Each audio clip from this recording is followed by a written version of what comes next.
लेकिन रुक्मी ने एक ऐसी बात कह दी जिसे कोई भी स्वाभिमानी पुत्र सहन नहीं कर सकता।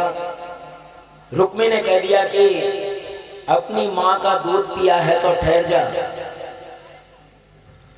और हाथों हाथ ही जोड़ करके ये भी बोला कि माँ के दूध की कीमत तुझे क्या पता, तुझे तो पता ही नहीं है माँ का दूध कैसा होता है, क्या रोकेगा तू। ऐसा कहते ही रथ का रस्सा खींच लिया और कृष्ण भगवान ने रोक लिया रथ। रुक्मिणी जी ने पैर पकड़ लिए भगवान के, नहीं अब मैं नहीं मानूंगा, क्योंकि इसने मेरी माँ के दूध को ललकारा है। मैं कुछ भी सहन कर सकता हूँ लेकिन अपनी माँ के दूध का अपमान सहन नहीं कर सकता।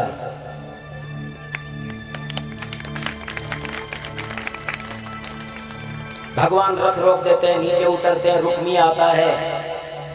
लड़ने की तो उसमें हिम्मत न तो हिम्मत थी न ताकत थी। आखिरकार भगवान उसके बाल पकड़ करके और तलवार उठाते हैं। रुक्मिणी फिर से उनके चरण पकड़ लेती है। भगवान दुनिया कहेगी कि अपने स्वार्थ के कारण भाई को मरवा दिया, क्षमा करें प्रभु क्षमा करें। तो फिर भगवान ने कहा ठीक है, तो उसकी मूछें मुड़वा दी, माथा मुड़वा दिया और अपभ्रंग करके भद्रंग करके उसको वहीं छोड़ दिया, अपमानित करके। और इसके बाद वो कभी कुंदनपुर लौट करके नहीं गया, और जहां ये उसका अपमान हुआ उसे भोजकट नाम से जाना जाता है। भगवान श्री कृष्ण द्वारका में आते हैं, विधान से विवाह होता है, जैसा कि कल हमारे यहाँ हुआ। बड़े आनंद से विवाह हुआ, और इस प्रकार भगवान श्री कृष्ण का पहला विवाह बड़ा धूमधाम से होता है। और रुक्मिणी जी को भीष्मक जो है रुक्मिणी जी के पिताजी, वो बड़े भाव से उन्हें विदा करते हैं। और अनादि दंपति लक्ष्मी नारायण पुनः एक बार मिलते हैं, और परिणाम भी आता है। भगवान शंकर के द्वारा जो भस्म हो गया था कामदेव, भगवान श्री कृष्ण के पहले पुत्र के रूप में वो अवतरित होते हैं। कामस्तु वासुदेवांशो दत्तप्रारुद्रमन्युना देहोपपत्तये भूय स्तमेव मेव प्रत्यपद्यत।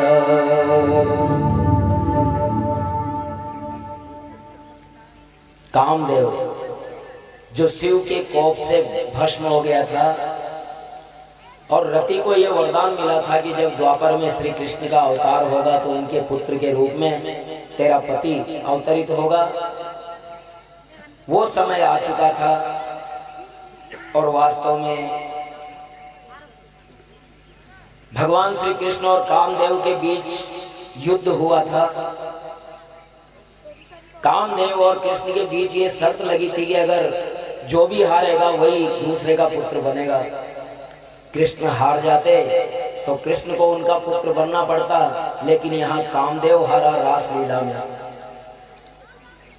रासलीला कृष्ण भगवान और कामदेव की युद्ध की लीला थी, और इसमें कामदेव की पराजय हुई तो कामदेव को भगवान श्री कृष्ण का पुत्र बनना पड़ा।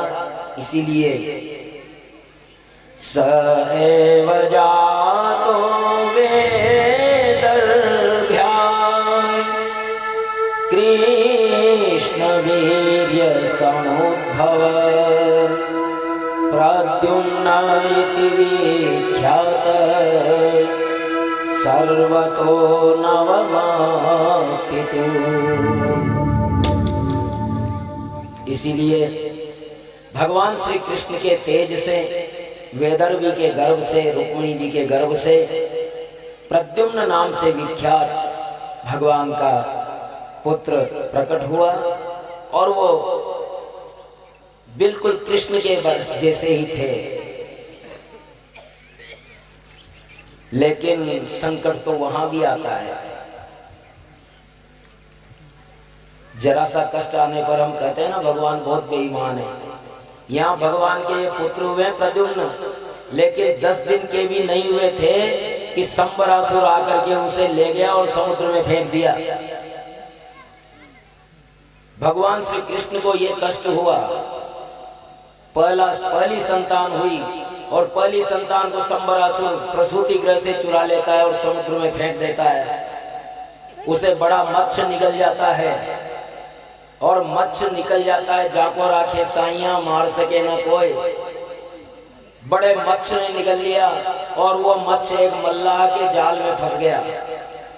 इतना बड़ा मत्स्य, मल्लाह ने सोचा कि मैं राजा को भेंट करूंगा तो मुझे इनाम मिलेगा, और वो संबरासुर के रसोई में ही ले गया कि देखो महाराज इतना बड़ा मत्स्य है, ये आपके ही राज के रसोईडे में ठीक रहेगा।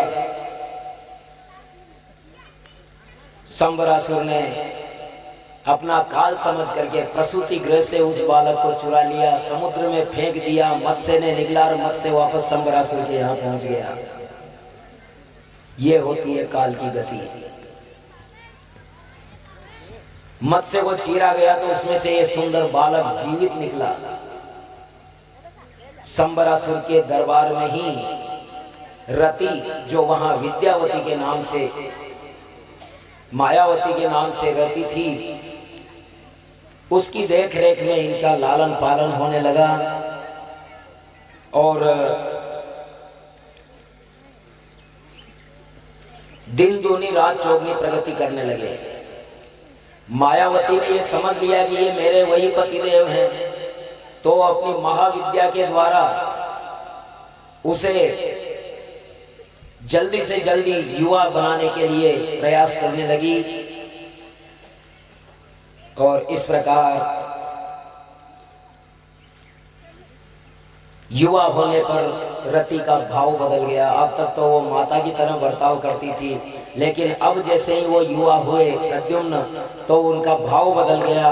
माता के बजाय अब कामिनी के जैसा व्यवहार करने लगी। तो प्रद्युम्न ने पूछा, तामाह भगवान कार्षि मातस्ते मतिरन्यथा मातृभावमतिक्रम्य वर्तते कामिनी यथा। प्रद्युम्न ने कहा कि माता, कल तक तो तुम मुझसे माता के जैसा व्यवहार करती थी और ये तुम्हारा व्यवहार बदल क्यों गया? रति ने कहा, भगवान अरे आप तो मेरे पति ही हैं। भगवान शिव के क्रोध से आप नष्ट हो गए थे और उन्होंने वरदान दिया था कि आप कृष्ण के यहाँ जन्म लेंगे, और आप वही हैं। मैं रति हूँ, आप काम हैं, कुछ याद करो प्रभु, याद करो। और इस प्रकार कहते हैं कि आपके पिता कृष्ण और माता रुक्मिणी आपको खोकर बड़े दुखी हैं, अतः आप संबरासुर को मार करके द्वारका चलें। मायावती ने प्रद्युम्न को महाविद्या नाम की विद्या सिखाई। अब अस्त्र शस्त्र और मायावी अनेक प्रकार से युद्ध हुआ। संबरासुर मारा गया, देवता लोग पुष्प वर्षा करने लगे।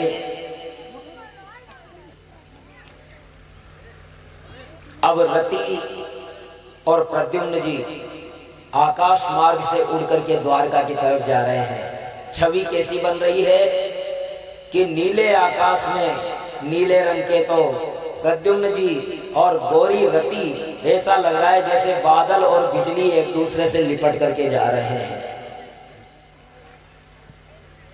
और द्वारका में नव दंपत्ति का बड़ा स्वागत हुआ। पहले तो कृष्ण को देख करके और रुक्मिणी जी बड़े प्रसन्न हुए कि कृष्ण आ गए हैं, लेकिन जब फिर पता लगा कि जो 10 दिन का बालक खोया था प्रसूति गृह से, वो आज अपनी वधू के साथ में आया है तो द्वारका में बड़ा मंगल गान हुआ, आनंद ही आनंद हो गया।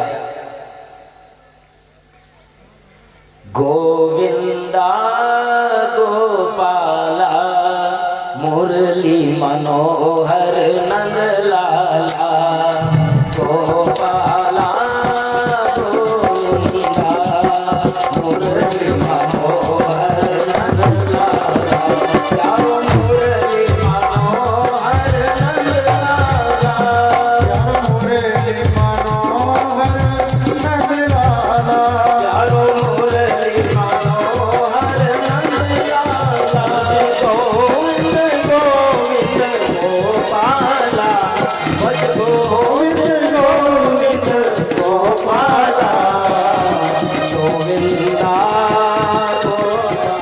मुरली मनोहर नंद लाला, गोविंदा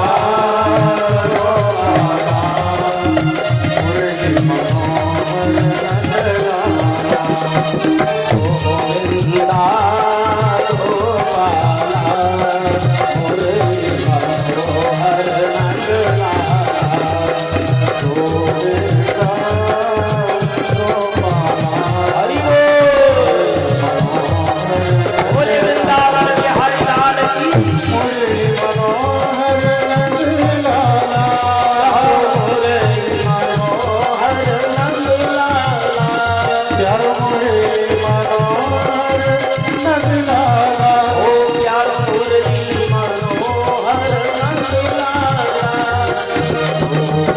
जय हो मुरली मनोहर नंद लाला, गोविंदा गोपाला मुरली मनोहर नंद लाला,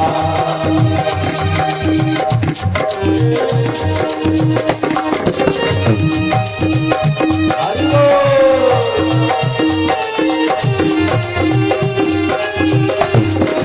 जय हो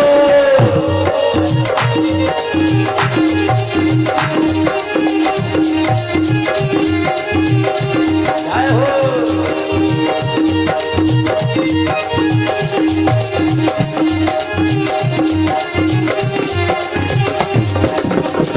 चारों मुरली मनोहर नंद लाला, प्यारो मुरली मनोहर नंद लाला, चारों मुरली मनोहर नंद लाला, प्यारो मुरली मनोहर नंद लाला, भज गोविंद गोविंद गोपाला, भज गोविंद गोविंद गोपाला, गोविंदा गोपाला मुरली मनोहर नंद लाला, गोविंदा गोपाला मुरली मनोहर नंद लाला, चारों मुरली मनोहर नंद लाला, मुरली मनोहर नंद लाला, भज गोविंद गोविंद गोपाला,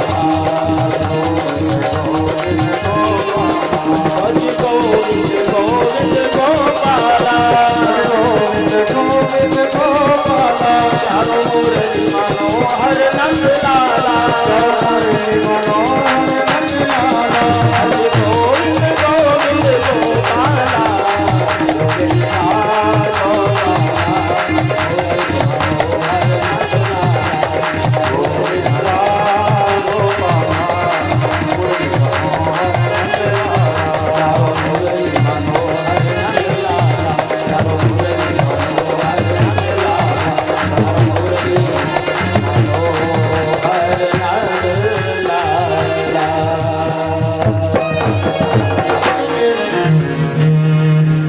बोले वृंदावन बिहारी लाल की। भगवान द्वारकाधीश का पहला विवाह भी हुआ, पहला पुत्र भी हुआ और पुत्र का भी विवाह हो गया।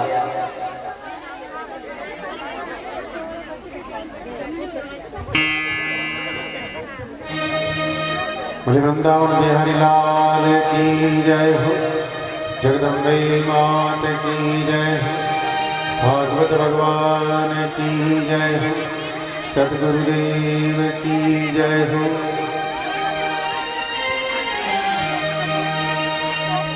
तो लिखन वाली तू के दयाल लिख दे। लिखन वाली तू के दयाल लिख दे।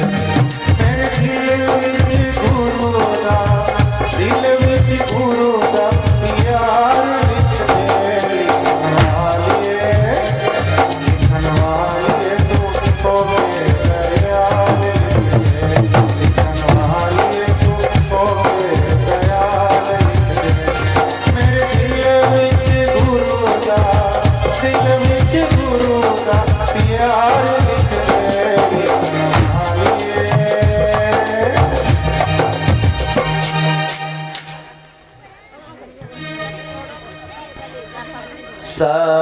सत्राजित स्वतनया कृष्णाय कृतविकिल्बिष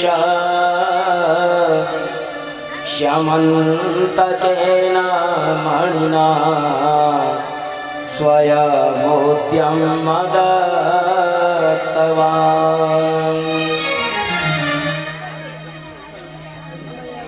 परीक्षित ने आगे पूछा कि प्रभु, प्रभु की बड़ी विचित्र और मनोहर लीलाएं आपके मुख रूपी निर्जर से झर रही है, और लीलाएं सुनाइए। तो सुखदेव जी महाराज कहते हैं कि सत्राजित ने अपनी तनया, अपनी पुत्री का विवाह श्री कृष्ण के साथ किया था, क्योंकि उसके द्वारा कृष्ण पर कलंक लगा दिया गया था। चूंकि कलंक लगा दिया गया था, उसके परिमार्जन के लिए उसने अपनी पुत्री का हाथ भगवान श्री कृष्ण के हाथ में दिया था। परीक्षित ने पूछा कि सत्राजित ने भगवान का क्या अपराध कर दिया था ऐसा?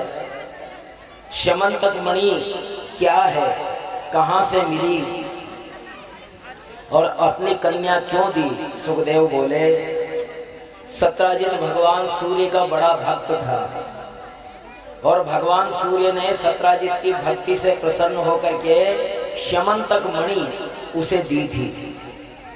और श्यमंतक मणि वो थी कि अमावस्या की रात्रि में वो सूर्य की तरह चमकती थी।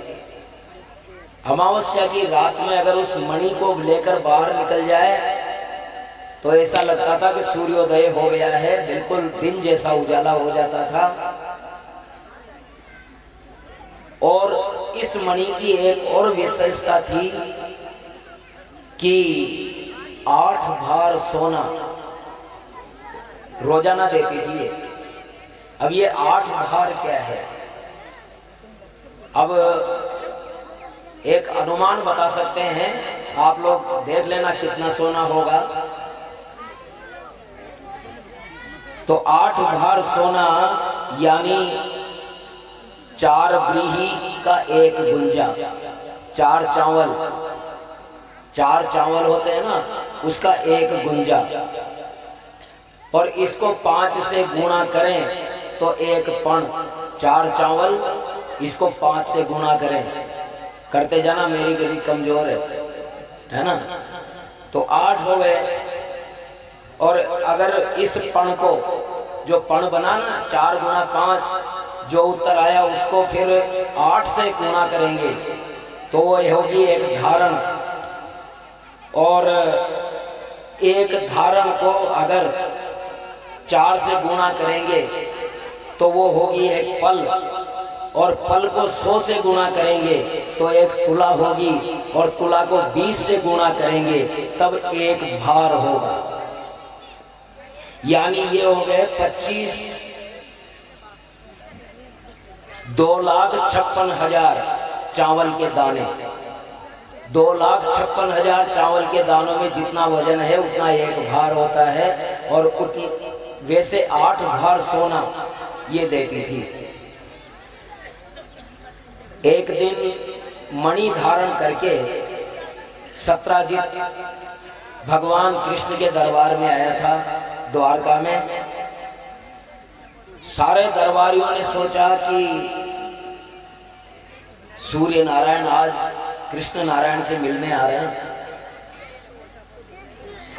दरबार में आए तो पता लगा कि ये तो सूर्य नारायण नहीं है, ये तो सत्राजित है जो श्यमंतक मणि को गले में पहन करके आ रहा है। और स्वागत सत्कार के बाद कृष्ण ने सत्राजित से कहा कि ये मणि तुम्हारे पास होने के योग्य नहीं है, ये तो उग्रसेन को पास होनी चाहिए क्योंकि वो चक्रवर्ती हैं, और तुम इस मणि को उग्रसेन को दे दो। किंतु सत्राजित ने मना कर दिया, मैं नहीं दूंगा। सारे दरबारियों के सामने ये बात हो गई। एक दिन होता क्या है कि सत्राजित का भाई प्रसेनजित इस मणि को गले में पहन करके घोड़े पे बैठ करके जंगल में चला गया शिकार खेलने, और वहां शेर का शिकार तो किया नहीं, शेर का शिकार खुद हो गया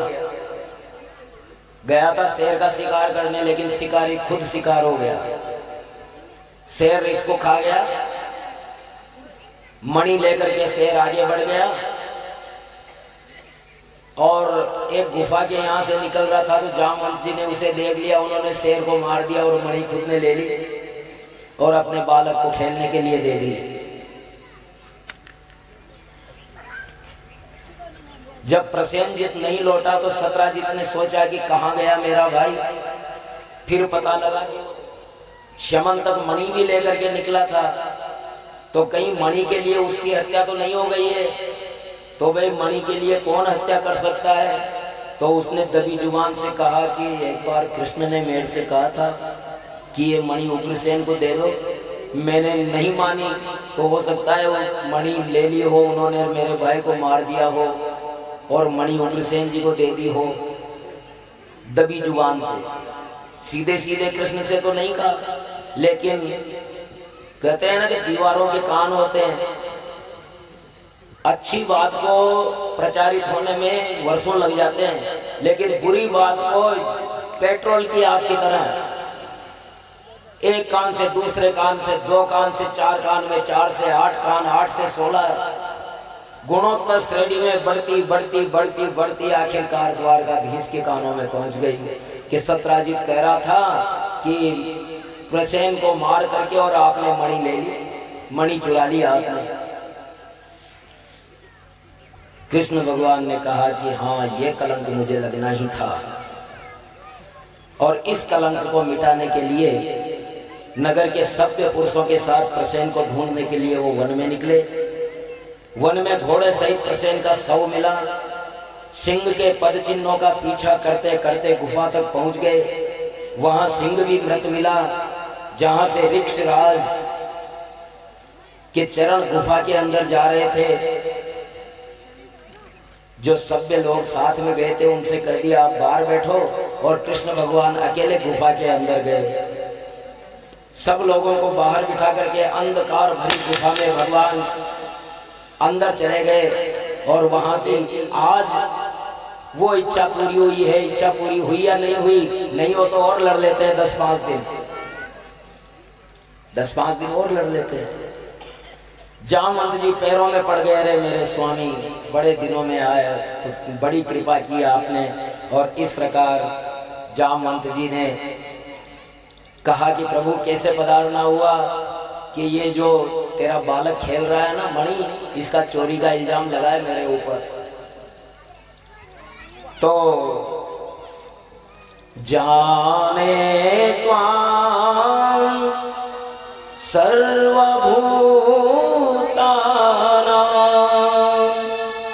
प्राण ओजसहो बलम् विष्णुं पुराण पुरुषं प्रभविष्णुं मदीश्वरम्। हे प्रभु, सारे भूतों के प्राणी मात्र के प्राण आप हैं, आप ही पुराण पुरुष हैं। आपने बड़ी कृपा की।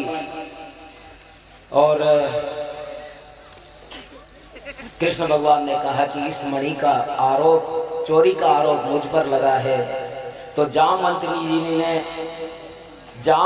जी के हाथ में मणि रखी और उस मणि के सहित अपनी कन्या का हाथ कृष्ण भगवान के हाथ में दे दिया। इस प्रकार भगवान का ये दूसरा विवाह हुआ। इधर गुफा के बाहर लोग प्रतीक्षा कर रहे थे। गुफा के बाहर लोग प्रतीक्षा कर रहे थे कि कब भगवान आए, कब भगवान आए, लेकिन नहीं आए। अब नहीं आए तो क्या करो, कब तक इंतजार करेंगे बेचारे। आखिरकार वो द्वारका में चले गए। द्वारका में नहीं, अंबाजी, गुजरात में एक मंदिर है अंबाजी का, जो शक्तिपीठ कहा जाता है, अंबिका वन जिसे कहते हैं। वहां जाकर के अंबा माता के मंदिर में चले गए और वहां जाकर के माता की प्रार्थना करने लगे, हे मां, मैया खो गया मेरा मन तेरे पहाड़ों में, मैया खो गया मेरा मन तेरे पहाड़ों में, मैया खो गया मेरा मन तेरे पहाड़ों में, मैया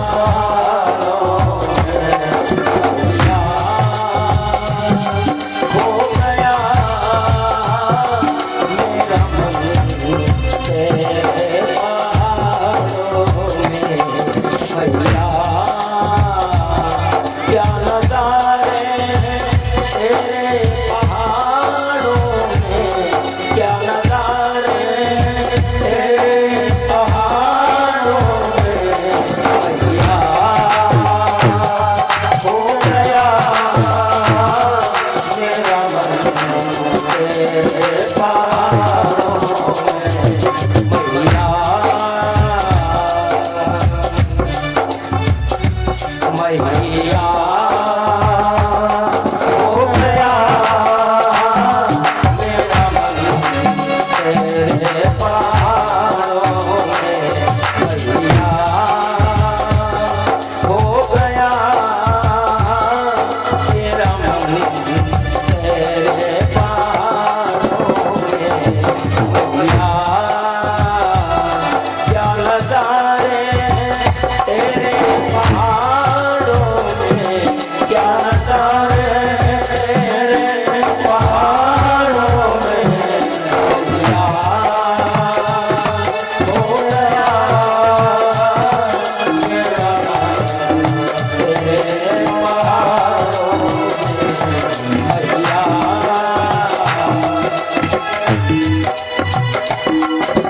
जय हो, बोलिए अंबिके मैया की।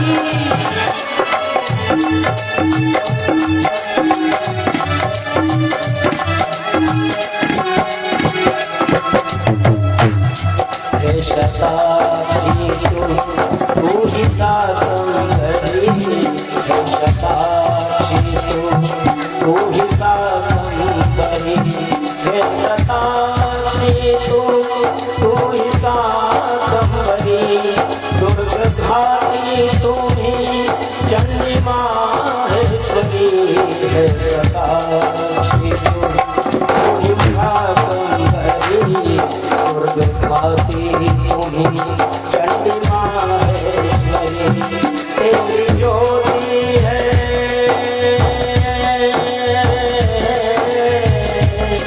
तेरी ज्योति रवि चंद्र तारों में, तेरी ज्योति रवि चंद्र तारों में, मैया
पुत्र हैं आपके हम बड़े आपके, पुत्र हैं आपके हम सताए हुए जगत के आपके।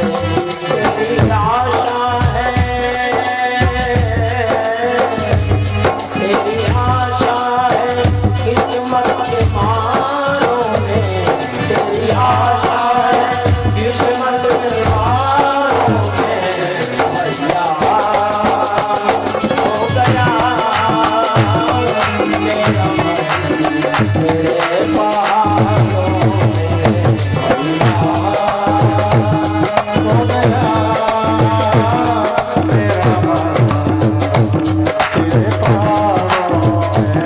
क्या नजारे हैं तेरे पहाड़ों में, क्या नजारे हैं तेरे पहाड़ों में। भैया हो गया मेरा मन तेरे पहाड़ों में, भैया हो गया मेरा मन।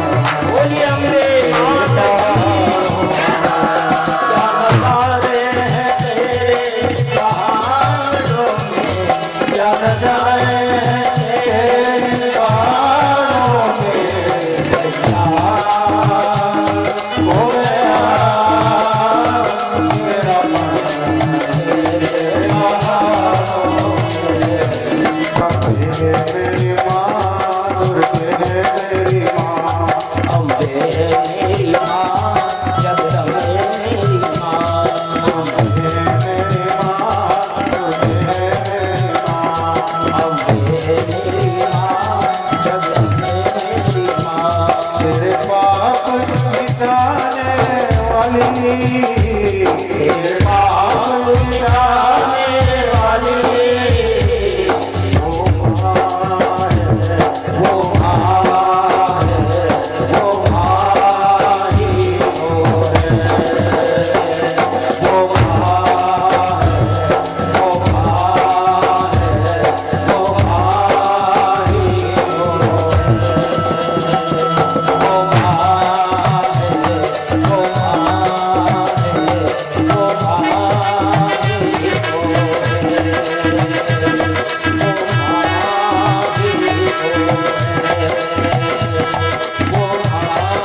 ही बोली अम्बे मैया की जय हो।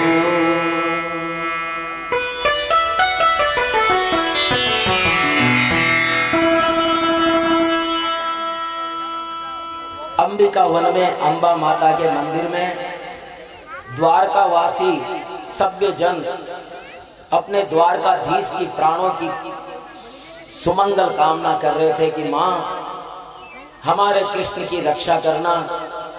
और इधर प्रार्थना चली रही थी कि पीछे कृष्ण भगवान खड़े हो गए, साथ में जामवंती अलग है और शमंतक मणि अलग है। इतना सत्य फल देने वाली भगवती जगदम्बे अंबा माता धन्य है। बोलिए अम्बे माता की।